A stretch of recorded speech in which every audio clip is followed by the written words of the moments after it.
Deep in the hearts of our forests, there are other worlds of which we have heard but rarely experienced. Unchanged worlds and ununderstood lives, set in an age which is but a memory. We have some 20 million such lives. 20 million tribal people wrapped in the past, innocent beyond belief, laboring without recompense, yet somehow retaining a cheerfulness hard to find elsewhere. 20 million people huddled in small communities like leaves in an unending autumn. And when fever strikes, there is only this time-honored method of appeasing it.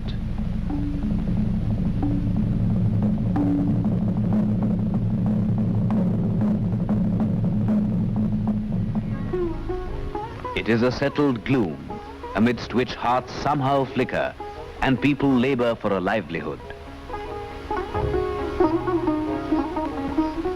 The livelihood itself is never more than mere subsistence. Everything depends on the forest's bounty. Leaves by the million collected for sale elsewhere. Fruits growing widely, almost miraculously, considering that there is no systematic tending.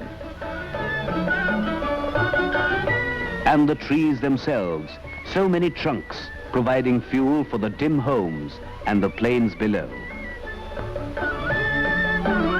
What there is of agriculture is this. Chop down the trees in an effort to clear the land. Burn the fallen trunks and the forlorn stumps. Sow your seeds. It is a pitiful waste of endeavor which year in and year out forces them to seek fresh patches for the shifting cultivation. Finally, this result of all that labor. What they earn is marginal living. What they are left with is denuded land, accumulating sands of time. The weekly market is the only outlet for the meager produce laboriously collected in the forests. So much a part of the rural economy, the weekly market can indeed be of great benefit to the tribals. But, as a matter of fact, it has been an immemorial scene of exploitation, dominated by the sharp-eyed middlemen of the plains.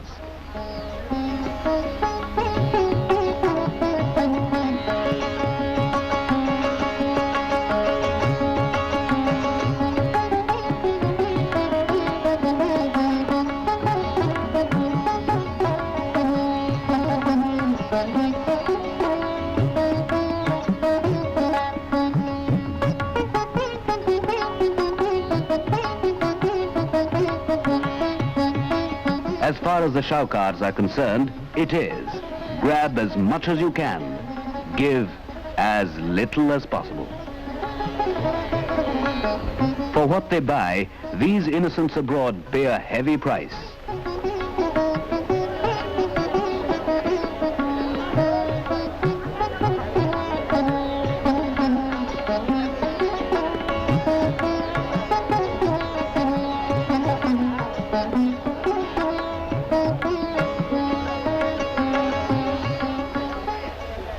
The returns for what the tribal people have to offer depend on the mercy of the purchaser, and usually he has one measure when buying and a different one when selling.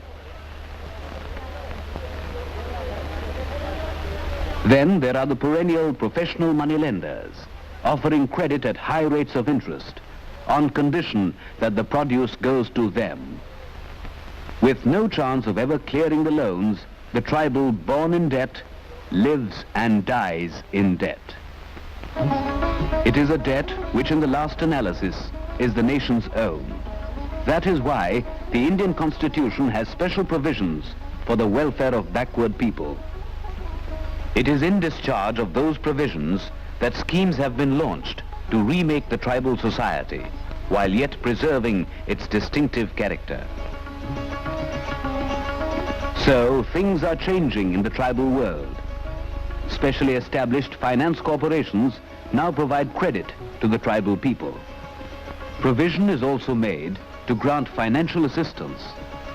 Fixed sums are given to facilitate the clearance of debts contracted through generations of deficit living.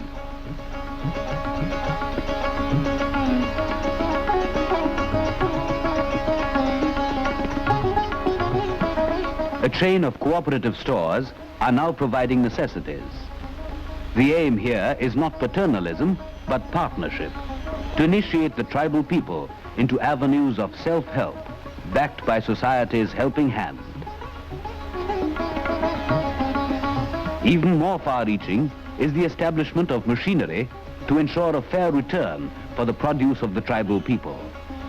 Again, cooperative societies are the instruments through which the entire system of buying and selling is being reorganized.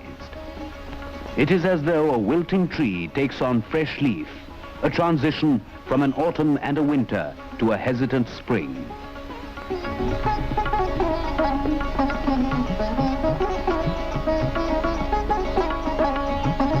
A marginal economy is thus in a period of transformation, its base an adequate return for the existing quantum of produce.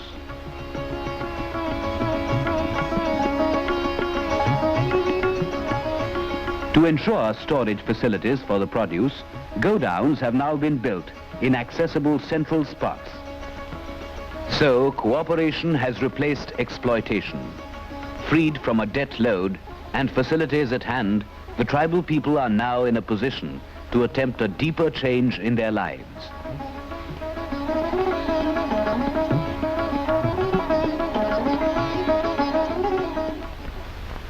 To help them, special research training institutes have been established to orient and train welfare personnel.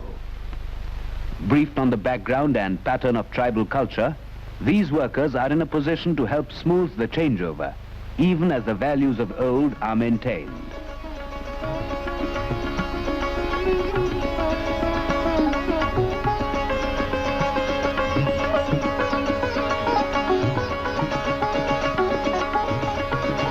Together with other extension officers, theirs is a role crucial to the success of the development program for tribal areas.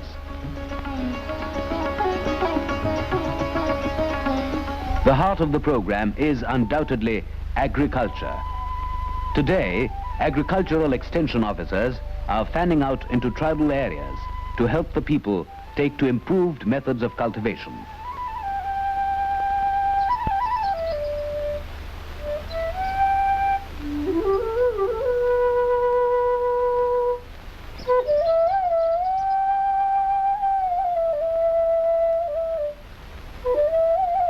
A very acute problem faced by the tribal people is the paucity of irrigation facilities. This situation is now on the mend as anicuts and channels take life-giving waters to new and old fields. So, where once a hostile providence granted only a bare crop, the effort of man is bringing in rich dividends.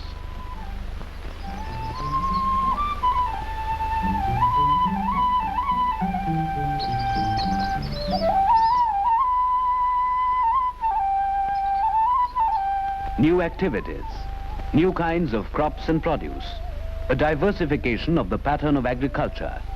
When these gather momentum, the tribal world would have gone through a radical transformation.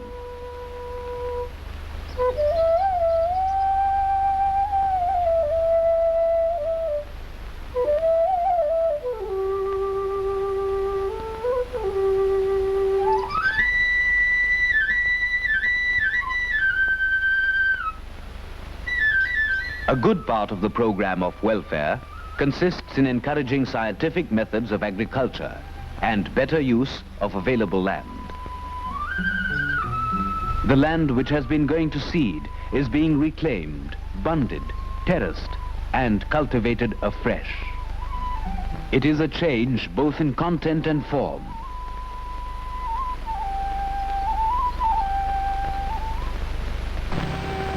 Yet another part of the race to a better tomorrow is the promotion of diversification of productive activity. The tribal people are now taking to the raising of orchard produce. Among those yielding fruitful results are pineapples and guava and a variety of others.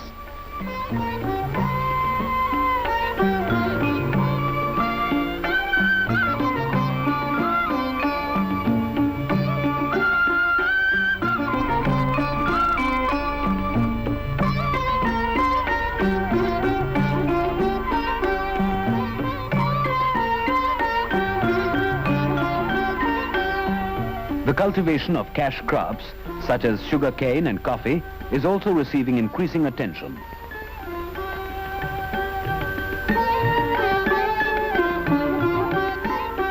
The tribal areas have a distinct advantage in the pursuit of certain industries, such as silk rearing, because vital raw materials like mulberry leaves are at hand.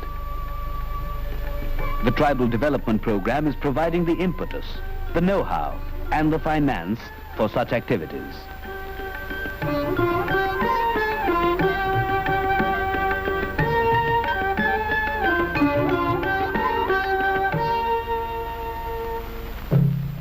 Poultry farming, too, is among the other developments, well on the way to becoming settled features of tribal productivity. A decade and a half ago, no veterinary hospital could have been seen anywhere in the tribal areas.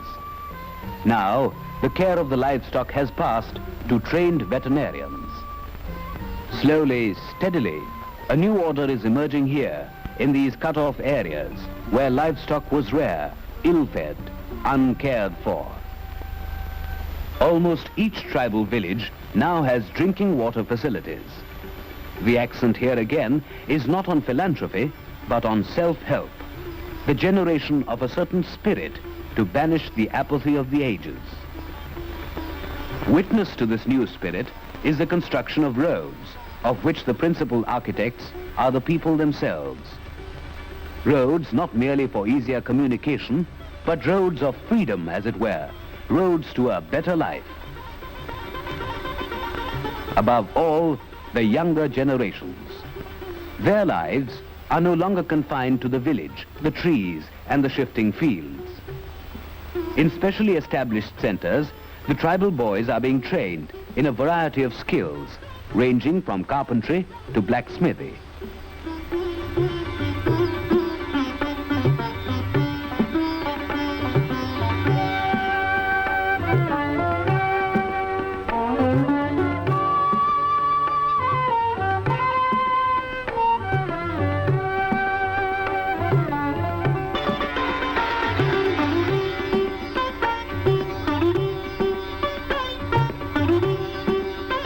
The potential locked in the tribal boys is thus finding expanding outlets. Hitherto neglected crafts are being revived, while new ones are being introduced.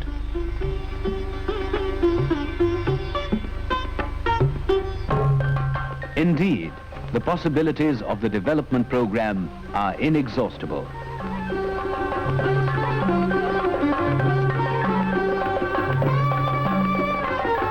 From pottery to milking, the tribal people are taking to fresh endeavors of beneficial value.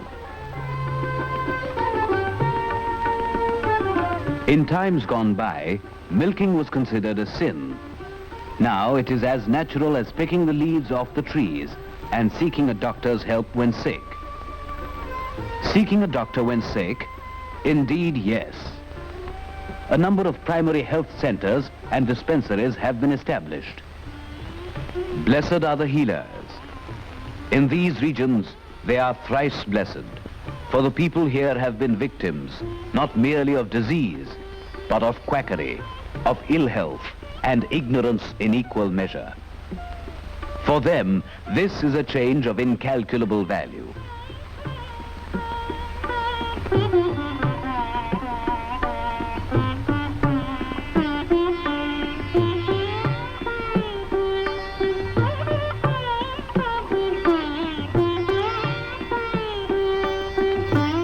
To have a doctor at your very doorstep is a far cry from those days when the thought itself was unbelievable.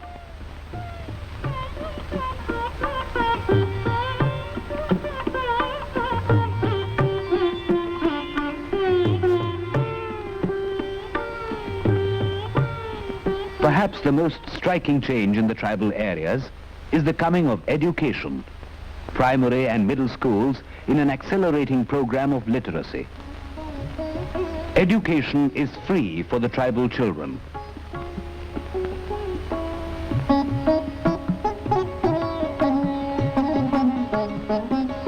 It is a new deal which promises to banish the illiteracy of centuries, the torpor of the past, the ignorance which has kept a gifted people chained to poverty and backwardness.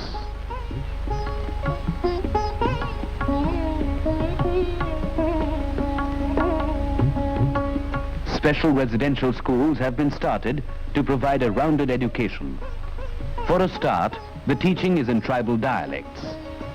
Gradually, it is expanding to embrace the regional languages and the different provinces of knowledge.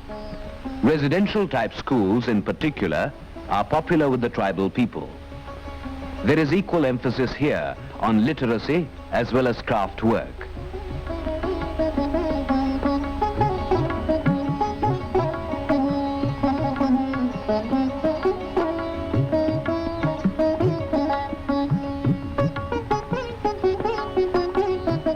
The dormitories of the schools provide opportunities to acquire new habits, a new discipline, and a will to work.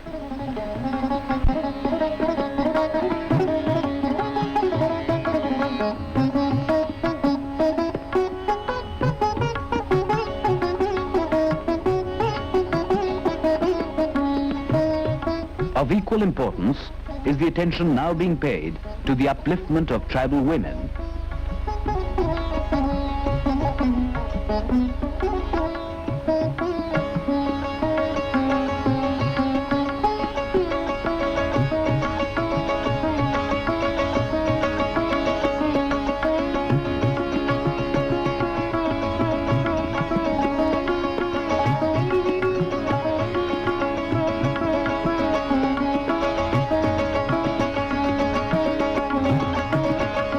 From hygiene and sanitation to useful crafts like sewing, to these, the women are no longer strangers.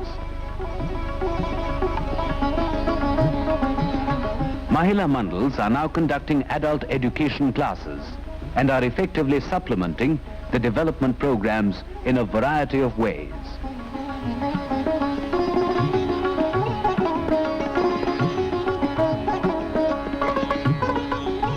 Yes, change has come to the tribal world. The closed society is well on the way to becoming an open one. Life is no more a span to be endured, but a precious gift to be grateful for. A step forward to progress against the backdrop of inheritance.